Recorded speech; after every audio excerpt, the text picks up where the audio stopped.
Hello నేస్తాలు, నేను మీ కథల వెన్నెల. ఈరోజు మీ ముందుకు ఒక మంచి స్టోరీతో వచ్చేసాను. మరి స్టోరీలోకి వెళ్ళిపోదామా? వర్షం పడుతూ ఉండగా పేద కొడులు లక్ష్మి ఒక చేత్తో గొడుగు, మరొక చేత్తో 3 టిఫిన్ డబ్బాలు పట్టుకుని హైమ ఇంటికి వచ్చింది. అప్పటికే హైమ డబ్బులతో గుమ్మం దగ్గరే ఉంది. ఒక టిఫిన్ డబ్బాని హైమాకి ఇచ్చింది. హైమ, లక్ష్మి, ఇలా ఎన్ని రోజులు వర్షంలో తడుస్తూ ఇంటి నుంచి వేడి వేడి పునుగులు అమ్ముకుంటావో చెప్పు. వర్షాకాలం వెళ్ళేంత వరకు కమలక్క. అదే ఒక చోట పునుగులు బండి పెట్టుకుంటే జనాలు వచ్చి కొనుక్కుంటారు కదా, నీకు ఎక్కువ ఆదాయం కూడా వస్తుంది. అప్పు చేసి మరి మీరు చెప్పినట్టుగా పునుగులు బండి పెట్టుకుంటే అమ్ముడు పోయి లాభం వస్తే బాగుపడతాం, లేదంటే ఇంకా అప్పు నెత్తి మీద పడుతుంది కదక్క. లక్ష్మి, ఎందుకలా మాట్లాడతావు హైమా? నువ్వు చేసే వేడి వేడి పునుగులు బాగుంటేనే కదా నాతో పాటుగా మన ఊర్లో 10 నుంచి 15 మంది వరకు వచ్చి తెప్పించుకుంటున్నారు.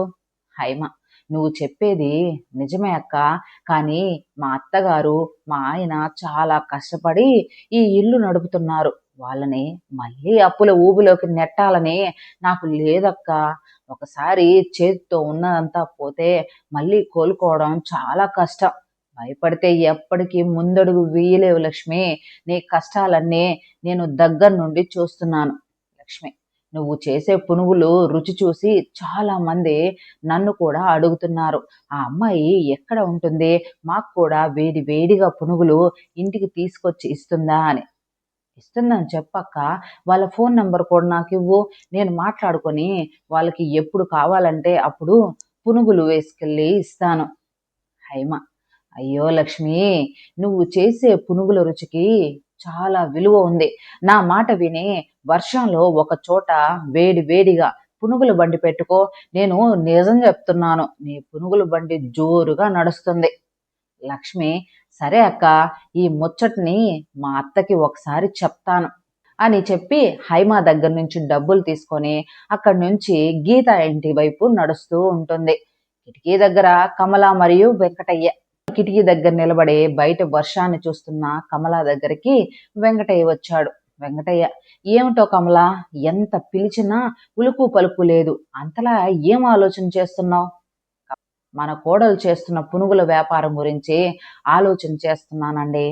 వెంకటయ్య, అవును కమల, మన కోడలు ఈ వర్షంలో నాకు శేఖర్కి పని లేనందుకు ఇంటి నుంచే వేడి వేడి పునుగులు చేసి అదే వేడి తగ్గకుండా ఫోన్ చేసి వాళ్ళకి తీసుకెళ్ళిస్తుంది. మన కోడలికి ఒక పునుగుల బండి పెట్టిస్తే బాగుంటుందిగా. కమల, నేను కూడా ఇప్పుడు అదే ఆలోచన చేస్తున్నా. పునుగుల బండి పెట్టడానికి ఎంత డబ్బు అవసరపడుద్దో ఆలోచిస్తున్నానండి. వెంకటయ్య, దానికి ఆలోచించేది ఏముంది, ఇంచుమించు ఓ 15,000 రూపాయలు కావాలి కమల. ఆ మాట వినగానే కమల నోటి నుంచి ఏ మాట బయటికి రాలేదు. వెంకటయ్య కూడా కిటికీ నుంచి బయటకు చూస్తూ ఉన్నాడు. వర్షంలో లక్ష్మి గీత ఇంటికి వచ్చింది. లక్ష్మి, గీత, గీత అని గట్టిగా పిలిచింది. కాసేపటికి గీత బయటకు వచ్చింది. టిఫిన్ డబ్బా ఇచ్చింది. గీత, ఒకసారి ఇంట్లోకి రా లక్ష్మి. ఎందుకే, ఏదైనా ముఖ్యమైన విషయమా? అబ్బా, రావచ్చు కదా, వర్షంలో తడుచుకుంటూ వచ్చావు, వేడి వేడిగా టీ పెట్టిస్తాను, తాగేసి డబ్బులు తీసుకొని వెళ్ళు. లక్ష్మి, ఇప్పుడు నాకు టీ వద్దు, ఏం వద్దు. సుబ్బయ్య తాత వాళ్ళ ఇంటికి వెళ్ళాలి పునుగుల కోసమని ఇప్పటికే 3 సార్లు ఫోన్ చేశారు. ఎప్పుడు చూడు ఏదో ఒకటి చెప్తానే ఉంటావు నువ్వు చెప్పి డబ్బులు ఇచ్చింది గీత. లక్ష్మి అక్కడి నుంచి వెళ్ళిపోయింది. సుభాష్ మరియు శేఖర్ అదే వర్షంలో శేఖర్ గొడుగు పట్టుకొని కూలీల అడ్డా అనే బోర్డు ఉన్న చోట నిలబడి దిక్కులు చూస్తున్నాడు. అప్పుడే అతని గొడుగు కిందకి సుభాష్ వచ్చాడు. సుభాష్ అతని స్నేహితుడు. ఇద్దరు కూలీ పనులకు కలిసి వెళ్తూ ఉంటారు. సుభాష్, ఎరా శేఖర్, ఉదయం నుంచే ఇక్కడే నిలబడి ఉన్నావా?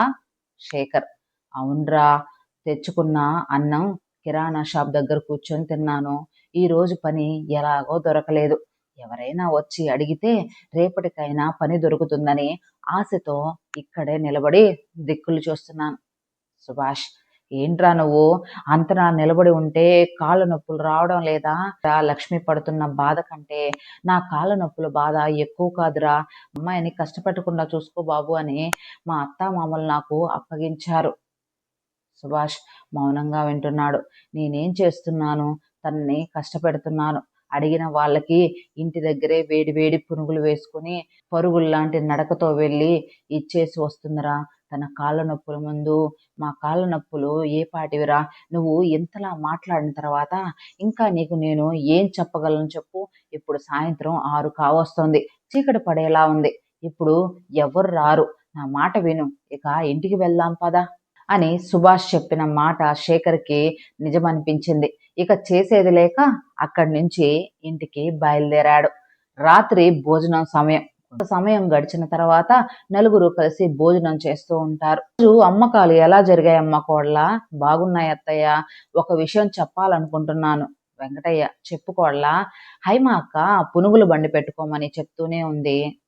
శేఖర్: నిజానికి నేను చాలాసార్లు అదే ఆలోచించాను లక్ష్మి. కానీ మన దగ్గర తగిన డబ్బు లేదని, ఎక్కడి నుంచి తేవాలో అర్థం కాక నేను ఆ బండి గురించి ఏమీ మాట్లాడలేకపోయాను. లక్ష్మి: ఇదే విషయాన్ని హైమ అక్కతో చెప్పానండి. వెంకటయ్య: అదంతా సరేగానమ్మా, ఎంత డబ్బు కావాల్సి ఉంటుంది? కనీసం 20,000 రూపాయల వరకు మావయ్య అని చెప్పింది. తమ ఇంటి పరిస్థితి తెలిసి ఎవరు ఏమీ మాట్లాడలేదు. అలా ఆ రోజు గడిచింది. మరుసటి రోజున లక్ష్మి శేఖర్కి లంచ్ బాక్స్ పెట్టిన బ్యాగ్ ఇచ్చింది. అప్పుడే అక్కడికి కమల వచ్చింది. మీ నాన్నగారు ఏదో చెబుతానని చెప్తున్నాడు. లక్ష్మి శేఖర్ ముఖాలు చూసుకున్నారు. వెంకటయ్య కొంత డబ్బు తీసుకుని వాళ్ళ దగ్గరికి వచ్చాడు. అతని చేతిలో ఉన్న డబ్బులను చూసి లక్ష్మి శేఖర్ ఆశ్చర్యపోయారు. లక్ష్మయ్య, ఇంత డబ్బు మీ దగ్గర ఎక్కడిది? వెంకటయ్య: ఎక్కడా అప్పు తీసుకురాలేదులే అమ్మా, నేను సంపాదించిన డబ్బు. లక్ష్మి: మీరు? వెంకటయ్య: మీ అందరికీ తెలిసిన విషయం. నేను కిట్టయ్య కోర్టు దగ్గరికి వెళ్ళి సరదాగా వాడితో కబుర్లు చెప్పుకుంటూ కాలక్షేపం చేస్తున్నానని. కానీ మీకు తెలియని విషయం ఏంటంటే, అక్కడ నేను పొట్లాలు కడుతూ వచ్చిన వాళ్ళకి సరుకులు ఇస్తూ ఎంత సంపాదించి కూడబెట్టానమ్మా. ఆ మాట వినగానే అందరి కళ్ళ నుంచి కన్నీళ్లు వచ్చాయి. ఇంట్లో ఒక్కసారిగా నిశ్శబ్దం అలుముకుంది. శేఖర్: నాన్న, ఈ వయసులో కూడా మాకు చెప్పకుండా అంత కష్టపడుతున్నావా? కష్టం చేయకపోతే కష్టం ఎప్పటికీ పోదు బాబు. మీ ఇద్దరూ సంతోషంగా ఉండాలి. మన కోడలు చేసే కష్టానికి కొంచెమైనా తోడు ఉండాలనిపించిందిరా. మావయ్య, మీరంతా నాకు ఇంత ప్రేమ చూపిస్తుంటే నేను ఇంటికి కోడలుగా రావడం నా అదృష్టం మావయ్య. వెంకటయ్య: పిచ్చి పిల్ల, నువ్వు మా కోడలు కాదు, మా కూతురువి. నువ్వు వర్షంలో నడుస్తూ వేడి వేడి పునుగులు పట్టుకొని ఇంటింటికి తిరుగుతూ ఉంటే మాకు తినడానికి కూడా మనసు రావడం లేదమ్మా. వెంకటయ్య: ఈ డబ్బు ఒక 15,000 రూపాయలు ఉందమ్మా. ఇంకో 5,000 పెట్టి నేను కిట్టయ్య దగ్గర మాట్లాడి తెస్తాను గాని అప్పు కాదులే, ఓ 2 నెలలు ఇచ్చేస్తానని చెప్తాను. శేఖర్: నాన్న, మీ మీద ఇంకో భారం పెట్టడానికి ఇష్టం లేదు. ఇది భారం కాదులేరా, మన ఇంటి భవిష్యత్తు కోసం చేస్తున్న పెట్టుబడి అనుకో. లక్ష్మి: మావయ్య, నేను ఒక మాట ఇస్తున్నాను. మీరు నా మీద పెట్టిన నమ్మకానికి ఎప్పటికీ వమ్ము చేయను. ఒక్క రూపాయి కూడా వృధా కాకుండా చూసుకుంటాను. కోడలా, నీ మీద అంత నమ్మకం లేకపోతే మీ మావయ్య ఇంతకాలం నుండి కూడబెట్టిన డబ్బు ఎందుకు ఇస్తాడు చెప్పు. వెంకటయ్య: అవునమ్మా, మాకు నీ కష్టం మీద, నువ్వు చేస్తున్న పునుగుల మీద చాలా నమ్మకం ఉందమ్మా. మన జీవితం ముందు ముందు చాలా బాగుంటుందిలే. ఆ మాటలకు లక్ష్మి సంతోషపడుతూ అత్తామామల ఆశీర్వాదం తీసుకుంటుంది. అందరూ కలిసి లింగయ్య తాత దగ్గరికి వచ్చారు. లక్ష్మీ తల్లి, అందరూ కలిసి ఎంతమంది నా ఇంటికి వచ్చారేంటి? కమల: అదే తాతయ్య, నీ దగ్గర తోపుడు బండి ఉందని, దాన్ని అమ్ముతావు అని చెప్పావు కదా, ఇప్పుడు మేము ఆ బండి కోసం వచ్చాము. లింగయ్య తాత: అవును తల్లి, డబ్బులు నాకు చాలా అవసరం ఉన్నాయి. నేను ముందే నీకు ధర చెప్పానుగా అమ్మా. నువ్వు చెప్పిన దాని గురించి మా కోడలు మాకు చెప్పింది. ఆ డబ్బులు ఇచ్చి బండిని తీసుకెళ్దామని వచ్చాం అని చెప్పగానే లింగయ్య తాత సంతోషపడ్డాడు. మావయ్య, మీ చేతితో డబ్బులు ఇవ్వండి. వెంకటయ్య డబ్బులు ఇచ్చాడు. లింగయ్య తాత తన దగ్గర ఉన్న తోపుడు బండిని వాళ్ళకి అప్పగించాడు. నలుగురు కలిసి బండిని తోసుకుంటూ ఇంటికి తీసుకొచ్చారు. కమల బండికి పసుపు కుంకుమ పెట్టి హారతిచ్చింది.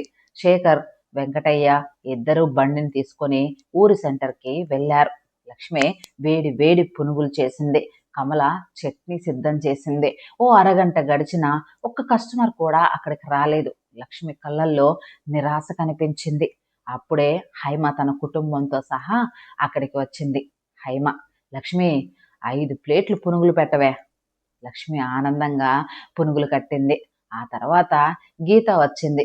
మరో 2 ప్లేట్లు పునుగులు తీసుకెళ్ళింది. 10 నిమిషాల తర్వాత సుబ్బయ్య తాత, సుభాష్ కూడా వచ్చారు. పునుగులు కొనుగోలు చేశారు. వేడి వేడి పునుగుల వాసన రుచి చూసిన వాళ్ళు ఇంకొంతమందిని తీసుకొచ్చారు. చూస్తూ ఉండగానే ఆ బండి ముందు పెద్ద క్యూ ఏర్పడింది. కస్టమర్, అమ్మా ఇంకో 2 ప్లేట్లు ఇవ్వమ్మా, ఇలాంటి రుచి ఎప్పుడూ తినలేదు. 10 గంటల వరకు బండి మీద చేసిన పునుగులన్నీ అమ్ముడిపోయాయి. లక్ష్మి, చూసావా నీ కష్టానికి దేవుడు ఎంత మంచి ఫలితం ఇచ్చాడో. వెంకటయ్య, ఇక మీదట మా కోడలు వర్షంలో ఇంటింటికి తిరగాల్సిన అవసరం లేదు. మన కుటుంబాన్ని నిలబెట్టింది ఈ పునుగుల బండి కాదు, మన కోడలి కష్టం. రోజులు గడిచే కొద్దీ పేద కోడలు వేడి వేడి పునుగులు మండి ఆ ఊర్లోనే కాదు చుట్టుపక్కల గ్రామాల్లో కూడా మంచి పేరును సంపాదించింది. పని లేని రోజుల్లో కన్నీళ్లు పెట్టుకున్న ఆ కుటుంబం ఇప్పుడు నవ్వుతూ జీవించడం నేర్చుకుంది. కుటుంబంలో ఒకరి కష్టాన్ని మరొకరు అర్థం చేసుకొని అండగా నిలిస్తే చిన్న తోపుడు బండి కూడా ఒక కుటుంబానికి పెద్ద ఆధారంగా మారుతుందని పేద కోడలు లక్ష్మి నిరూపించింది. ఇది ఫ్రెండ్స్ ఇవాల్టి కదా. ఈరోజు స్టోరీ మీకు నచ్చిందా?